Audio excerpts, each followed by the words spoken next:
We're here in the House of Black and Yellow, the House of Pain Academy, to crown the first ever internet champion. This week, participants include the King Freak, Alton Thorne, the Shepherd, Johnny Sharpe, and the Pillar of Brutality, Matlock. I'm Carl Bryan. I'm the untouchable Brad Matthews. And this is House of Pain TV.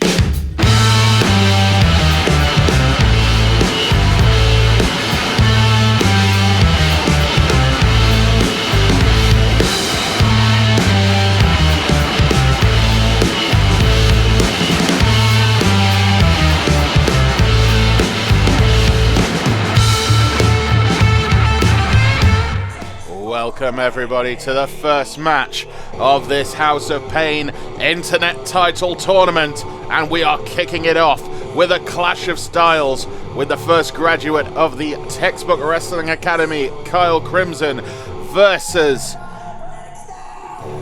Alton Thorne, King Freak himself. Some truly textbook wrestling, baby! I am the untouchable Brad Matthews, here alongside Carl Bryan. And this man right here is Kyle Crimson, the first graduate of the Textbook Wrestling Academy, one of the loudest and gobbiest members of the House of Pain roster. Does not stop talking, ever, but he's got some talent. He does back it up. He does. He can follow it up in the ring if he only just learned to be a little quieter. However, if there's anyone that's ever going to shut him up, it is his opponent today. Hellbound on top, it is Alton Thorne. I thought Mark for a second ago. You see there, he's already heard Kyle Crimson yapping and yapping and yapping. The King Freak himself, Alton Thorne, one of the mainstays of House of Pain, a former two-time House of Pain heavyweight champion. First ballot Hall of Famer, I'd say, as well.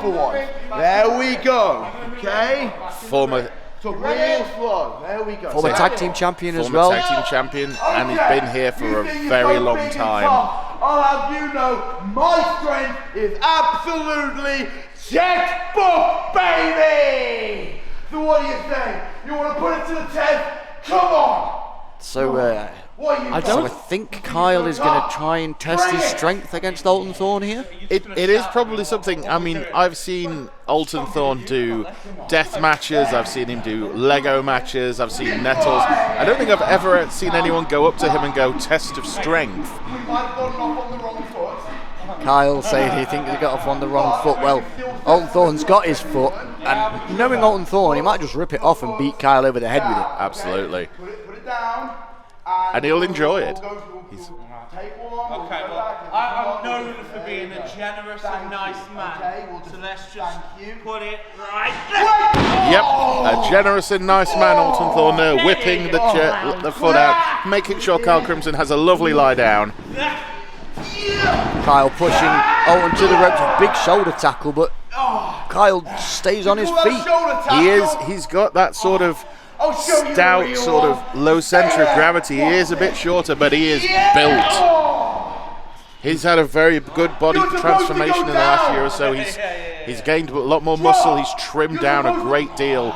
Right. I've got about a second time. Go! Do it again. Do it again. Go! Yeah, what, you want shoulder? Yeah, go again. Go on. Okay. After you. Oh, Kyle Crimson going for a trip on Alton Thorne and a leapfrog. Eats a clothesline. Huge clothesline. If he had, this is the thing with Crimson. His arrogance gets in his way. He's so confident in his abilities. He stops to tell you about it before he ever actually gets to show them. What a clown. And it ends up costing him. Like here, he's now just getting pummeled by Alton Thorne. Alton Thorne's got a 5 count in the corner there, with referee Kev Ely making sure that Alton does play by the rules. Alton Thorne going in for a running knee that he likes to use. I've been in the ring with Alton Thorne a couple of times, and he is one of the most aggressive people and one of the hardest punchers I've ever met. I'll give it to Kyle Crimson. It takes a lot to just turn and blind swing at Alton Thorne. Never gonna see it though, are you? Oh! Head to the table. Wait. You don't want to play my game, sir. And Kyle's begging. He's absolutely begging. You can't play Backing my off game. here. Oh, luring him into a false sense of security. I mean, if you take out that shoulder and that arm of Alton Thorne, you're taking away. I mean, you're taking away his big lariat clothesline, which is one of his big guns that he's got. Oh, with such force, he drives him down.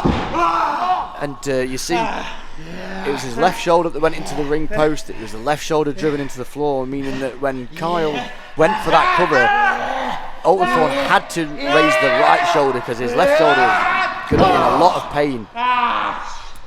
Checkbook, baby! This is where Kyle Crimson is in his element, where he gets to be meticulous, where he's got that chance to eye up his opponent and pick a body part and work on it. He is a methodical wrestler, and as the graduate of the Textbook Wrestling Academy, his mentor, Textbook Dave Breaks, is an extremely accomplished. That is disgusting, bending that arm the wrong way around those ropes. Textbook Dave Breaks is an extremely accomplished technical wrestler. Finish this! And so Kyle has picked up from that, as well as being a powerhouse, he's also able to tear apart an opponent as well. With methodologies, with maneuvers like this. He knows the art. He knows. Alton Thorne reverses into a cover. He knows which way the body is not supposed to go, and he knows many different ways to make it do that. Get back here! Massive forearm to the forehead of Kyle Crimson. Oh, right to the gluteus maximus. I must admit, you don't get a drop kick out of Alton Thorne that often. No, not at all. But it served its purpose. It worked very well. Oh, and back to the arm. Again, like a shark sniffing blood. Oh, what's this? Oh my goodness! God! An armbar off the apron. Kyle Crimson risking disqualification to cause maximum damage to Alton Thorne. If he was to be disqualified, that would be no points for Kyle. Yeah, this is the thing, he knows the rules, he knows how long he has. Get away with that. And they've got a 10 count on the outside of that ring. Ooh. Almost dismissive chop by Kyle Crimson there. Oh my God. Arm for an arm there. Oh, look at the face on Alton Thorne. I would not want that monster chasing me.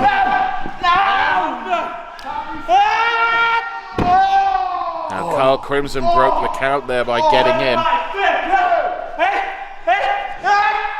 Alton Thorne is giving to Kyle everything that he gave him. I think you do this to me, I do it to you, but harder. Get it! Crimson trying to hit him with that arm. Oh my word. Revenge is a dish best served cold there. Doing the arm wringer into the ground. We're going for here. Oh! A very Anderson-esque hammerlock slam. You don't see those very often, but they're incredibly effective. And Kyle Crimson is crawling to the ropes. But if you think you're going to get any mercy, any respite from Alton Thorne, you are sorely mistaken. Yeah, we've both had the opportunity to talk to Alton Thorne outside the ring. He's a very affable person, very intelligent, but inside that ring something just changes. And here's a massive spinning sidewalk slam. Oh, look at that though, it hurt his own arm. And if he hadn't had that moment of tending to his own arm, that could have been a 3, or he could have had more power to lift into the cradle there. Alton Thorne says he's going go for the finish, and we've got a 10-minute time limit on all of these group stage matches. And again, that injured hand and arm coming into play. Going for the pile driver and it just not having headbutt. Crimson going for a suplex. Alton Thorne pushes him away, goes for a massive clothesline. Crimson there, short one. Oh, Crimson! He lariats him with that left arm. Yeah. But what sacrifice has he made with using that injured arm? And the look on Kyle Crimson's face, a mixture of anger and disbelief. And what's he got to do to put away Alton Thorne? But maybe if he'd have done a lariat with his right hand, it would have been enough. But it's dragging him towards the ropes. You don't often see Kyle Crimson go up top. So what's happening here? This is what we've seen though. Psychologically, this is probably very damaging to Kyle Crimson. We saw how confident he was, and still is.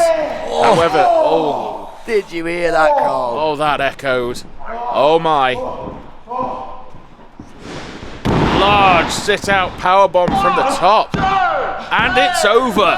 Alton Thorne scores the first points of this internet title tournament.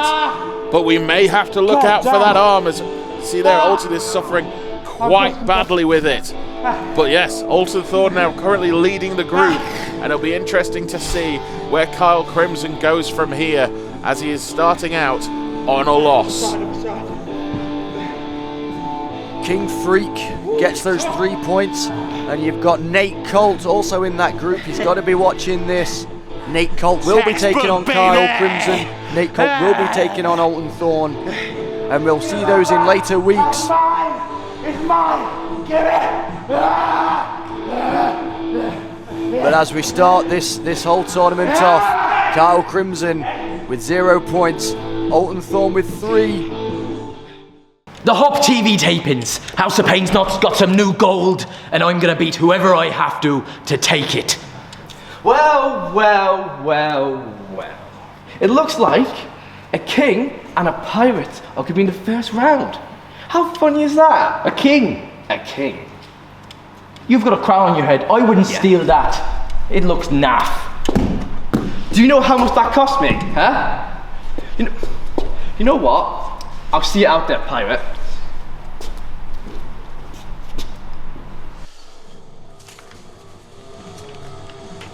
Here we go with action from Group D.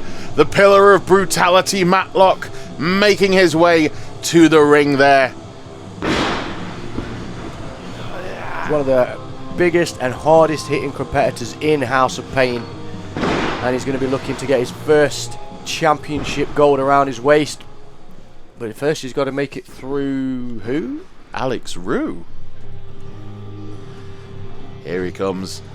Only been in House of Pain for a short period of time, however, has managed to get quite a bit done in his short time there.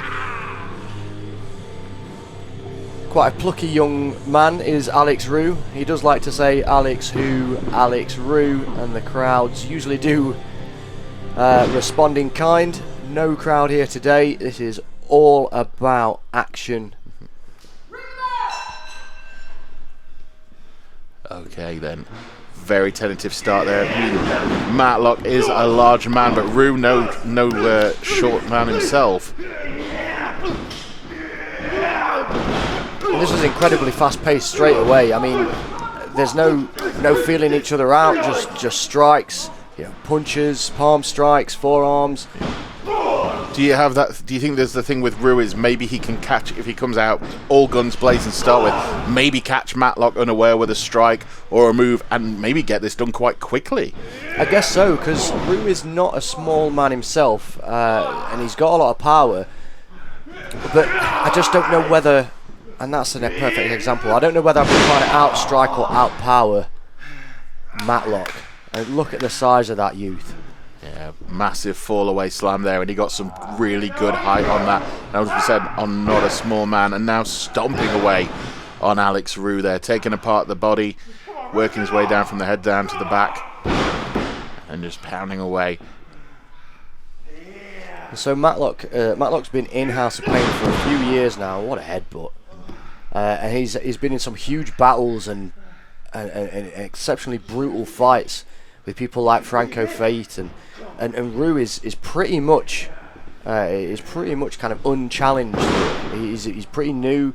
He's not really been forced to go through any huge wars, but I feel like this is probably going to be the first real testing of his abilities. Oh, absolutely. Roux's not faced anyone the sort of size and impact of Matlock as they're splashing his way from across the ring, building up quite a head of steam on these things as well. As I say, for a big man, Matlock can move. Almost throwing himself over the top rope with the ferocity that he's coming out with these splashes. One more time, and if Matlock is successful with his strategy right now, he's probably going to employ a similar one against Peter Sador later on in the group. Sador, right, stomp right between the shoulder blades. With Sador being a smaller competitor as well, but we'll get to see the tenacity of Roux if he's able to kick out. Yeah, there he is. Matlock is the biggest man in the field in this group. That must have given him a certain degree of confidence as he's making his way through these matches. Just tearing away at the face there. And I guess if Matlock can bend the rules but not break them and not get disqualified, he's going to do that. He's not the nicest of individuals. No. I say, just going back here to what we've seen before, those flying splashes into the corner. So far been successful. Not this time. Roux up with both feet, knocking Matlock out of the way. And again. Now this is a good move. Roux making space between himself and Matlock. However, backfired. Not noticing the agility of Matlock there. 2 count there by Ref Lilith. And you see Alex Roux there, he kicks out and straight away gets his shoulders off the canvas so that he's straight out of a pinning predicament. Matlock there wanting Roux to stay down. I mean, if you are sort of young and fresh into the business as Alex Roux is, when you've got someone like Matlock yelling at you to stay down and pounding away on you, if you've not faced a man of this size before, you might even consider it. Yeah, if you're getting beat up and someone's screaming at you in the process, it's adding insult to injury. It's the psychological attack as well. But you gotta put that to the back of your mind. You just gotta concentrate. Oh my Christ! Massive Samoan drop there from Matlock. I mean, this must be damaging, like you say, psychologically to Alex Roux. Every time he seems to get a bit of a rally going, Matlock responds with something devastating. Yeah, and I don't know if I would have covered like that if I was Matlock, because there was not a lot of downward pressure on those shoulders. Very easy to kick out or roll the shoulder. Yeah, the miss for Alex. But I mean, we're approaching the halfway point in the match. All of these group matches are 10-minute time limits, and we're approaching the 5-minute mark. And you can see Matlock's starting to breathe a little bit heavy. I mean, Roux is absolutely taking a hell of a lot of punishment, but he's not giving up. No, maybe this is a thing that Roux may be playing. Maybe he can run out the clock. I mean, at the moment they're both on 0 points, so getting away with a point rather than the 3 points is something that Roux may be factoring in his game plan. If he knows he can take an absolute load of punishment. Managing to avoid the chokeslam there. Big drop kick there from Alex Roux, using that agility. Flying knee there as well, knocking Matlock back into the corner. And this is now, Roux has got him on the ropes. What can we do there? Knee right to the jaw. I don't know. Oh, wow. I'm surprised that he was able to throw Matlock all the way across the ring there. Maybe Matlock was caught unaware and just momentum took him. That was... Again. Playing possum, but ducks the clothesline. Spinebuster. Wow, deceptively strong is Alex Roux. 2. Oh, he Didn't put any pressure on the top half of the body there. It was all in lifting up the leg. Maybe if he'd put more pressure on the shoulders there, he would have got a longer count. Yeah, I think with earlier on it was cockiness on the part of Matlock, but with Alex Roux there, just inexperience and just, you know, not able to get that body on body contact, just as a result of being battered for the last 6.5 minutes or whatever we are on. Roux now, both men are feeling it now, so how can they capitalise? Energy's drained. You know, we're against the clock. What could they do now to try and finish somebody off? Well, if I was Matlock, I'll be going back to those power moves. I'll be picking Roux up, trying to slam him down with that seated choke slam that I know Matlock likes to use. If I was Alex Roux, I'd be trying to duck and dive, stick and move, use agility to my advantage, but he needs to get air in his lungs before he can do any of that. Exactly. Oh my God. We say air in his lungs, he might only have one lung left now after that kick. I'd go for a cover if I was Matlock. There we go. And they say that's the experience there, leaning back and pulling his own body weight over onto his shoulders. And pulling him out from underneath the ropes as well. That was... Just shows the ring awareness of Matlock. Again, Matlock is a young man, but he has been training for a very, very long time. Yeah, he's got quite a few years of experience. He's trained a few different schools across the UK, and I mean, nowhere teaches you to choke people on the ropes like that. As Lilith makes sure that Alex Roux is able to continue. Stalking Roux now, just biding his time about what he's possibly going to do. Roux with a bit of fight left in him, but Matlock still managing to keep control. But Roux is scrapping away. I think scrapping is probably the best way to put it. He's going for those little gut punches there, those little chicken punches. Too tired. You see, Matlock can see him bounce off the ropes and coming towards him there. Gives him enough time to capitalise. That's a better cover. Yeah. You see the amount of energy Alex Roux had to expend there to get out of that pinning predicament is a lot higher than what it was before. Yeah. Because there he's got to push an entire human being off of his shoulders rather than just roll his shoulder.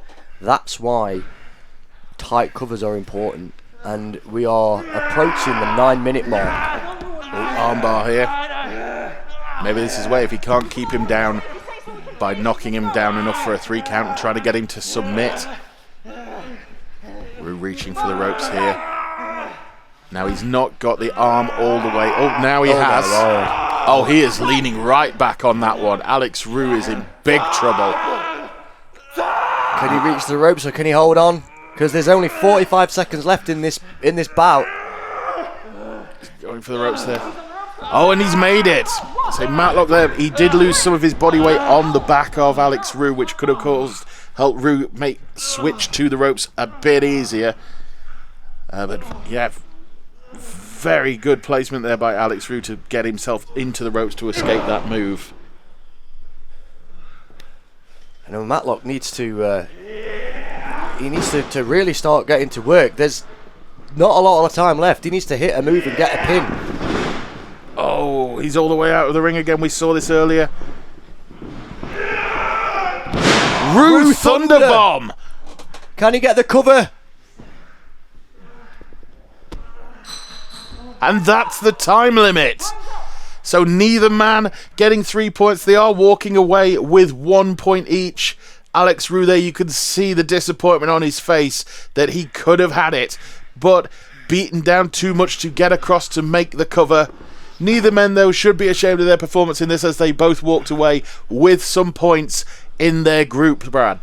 Yeah, exactly. A point apiece in Group D. So Matlock won, Alex Roux won, Peter Sador still yet to compete. But yeah, you got to believe Alex Roux probably could have got 3 points if he'd have pinned after that move. Just 5 more seconds, and it could have been his. Backstage at the Hop Tapings, getting ready to watch Johnny Sharpe versus Juken. Two guys who are in my group, you know, two great performers, great wrestlers. I'm facing Juken in the next episode, so I'm just taking this moment now while they wrestle each other to study what they're doing. Maybe learn a few tricks that Juken does, see what moves he hits. You know, he's not wrestled in quite a while, so I need to try and figure out what moves he does so I can try and counter them when it's my turn.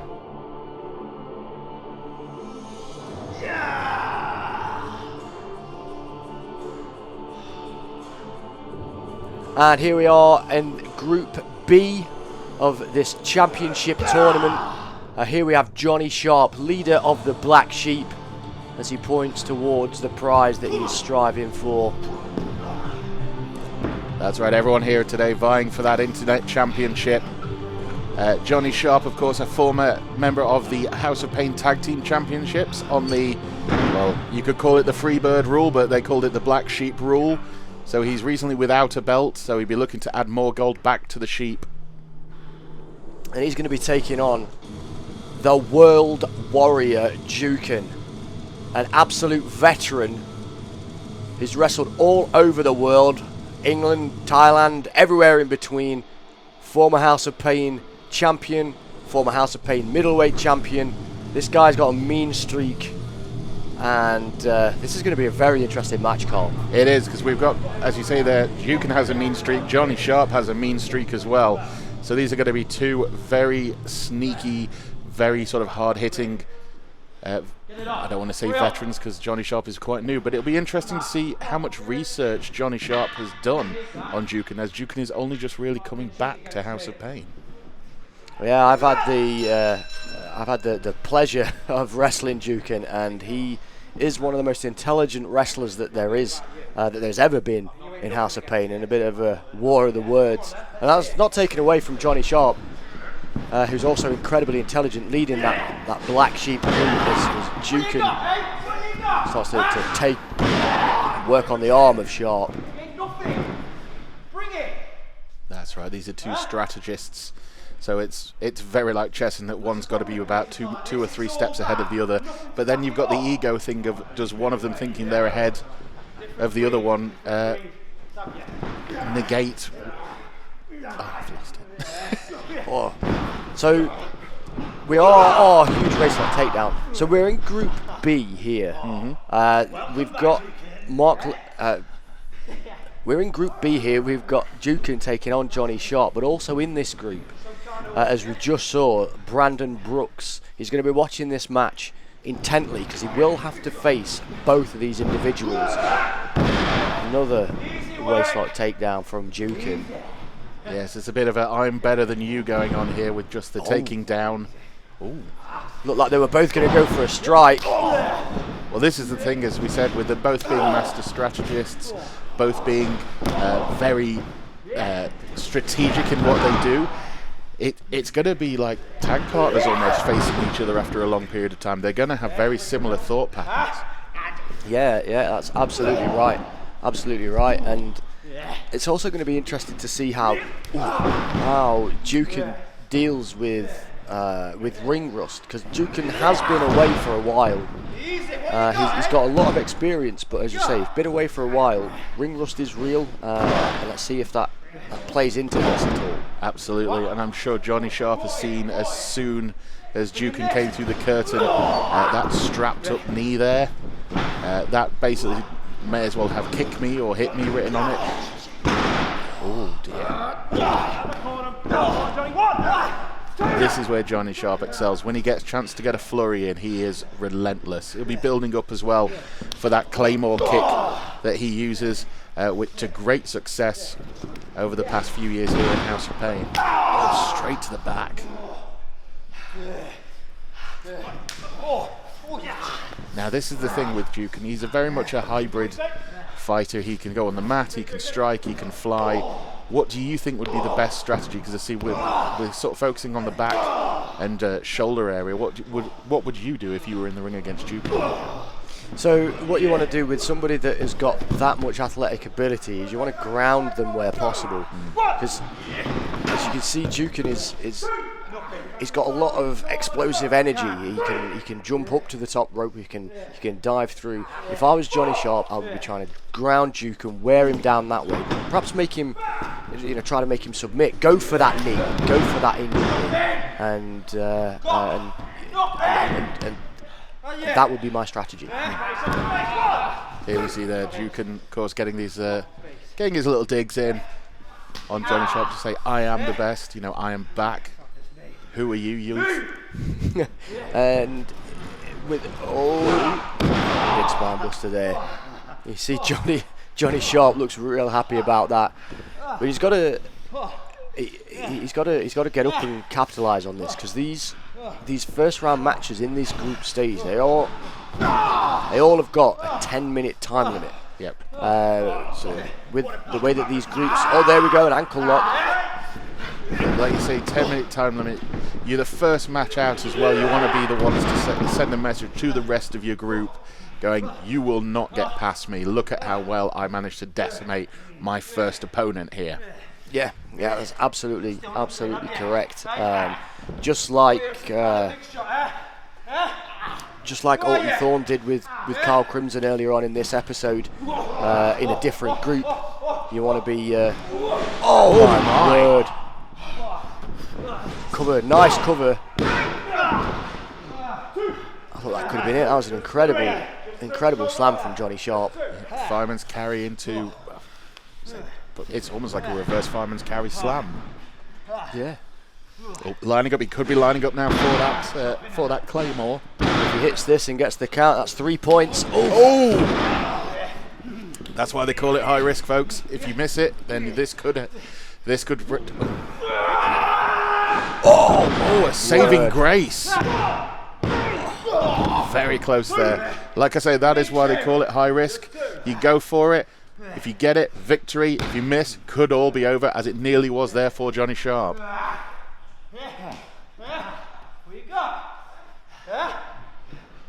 Juken there taunting Johnny Sharpe to get up, to give him more punishment. As I say, this has been pretty back and forth with Sharpe and Juken giving. Oh, straight over the top. Oh, this can't be good. You talk about the high flying of Juken. He was attempting to do a senton to Johnny Sharpe and missed. Oh, there's a claymore! And a first round victory there for Johnny Sharpe over the returning Juken. He has got to be feeling very good about that, going over a veteran like the World Warrior and showing the rest of the field what he's all about. 3 points to Johnny Sharpe, 0 points to Juken. I am winning that championship. So let's see how Brandon Brooks, whether Brandon Brooks, after watching that, will be looking to avoid that claymore kick when he faces Johnny Sharpe. Follow your shepherd.